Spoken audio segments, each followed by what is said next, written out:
Ever since Lamar Odom, former NBA star and estranged husband of Khloe Kardashian, was found unconscious here in Crystal, Nevada at a brothel called the Love Ranch, Dennis Hof has been speaking to the media. He also wanted to make sure that our local media heard what happened that day and what actually goes on at the Love Ranch. Saturday, he said, come get me. So my manager, TJ Moore, went and picked him up herself. I didn't want to send a driver. And they had a nice conversation in the car.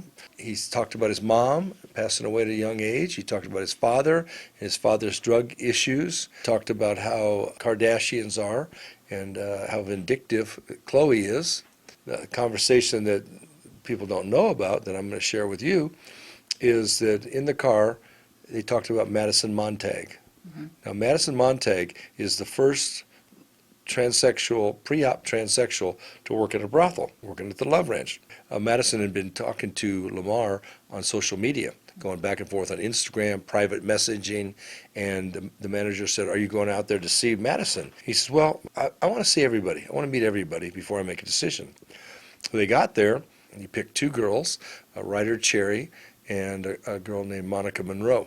I don't set a price on anybody because I think that's degrading for an owner to say this girl's worth this girl's worth this. So the girls are true independent businesswomen and they can negotiate the price. There wasn't much negotiation because they said, well, what do you want to do, Lamar? How much fun you want to have? He says, I want to give each one of you $37,500. I want you to be with me a minimum of 4, maximum of 5 days, and anything goes.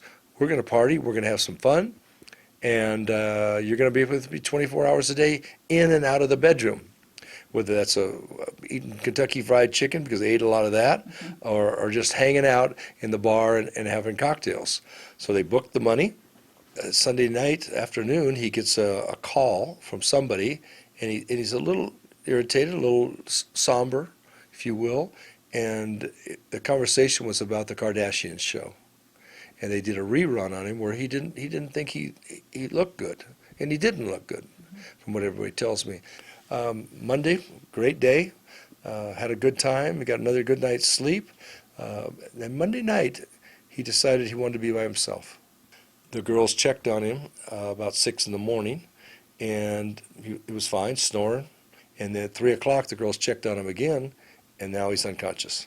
Foam coming out of his mouth. The management rushes in there, and they call 911. The ambulance comes. The Nye County Sheriff's Department arrives.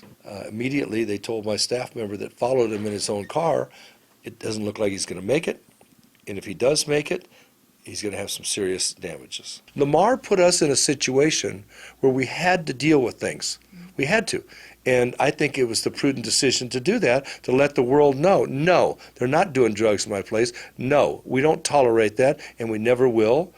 In fact, if there was any kind of evidence, which there isn't, that the girls were involved in, I'd be the first one talking to the DA to help him prosecute them. This is Deanna O'Donnell for News 46.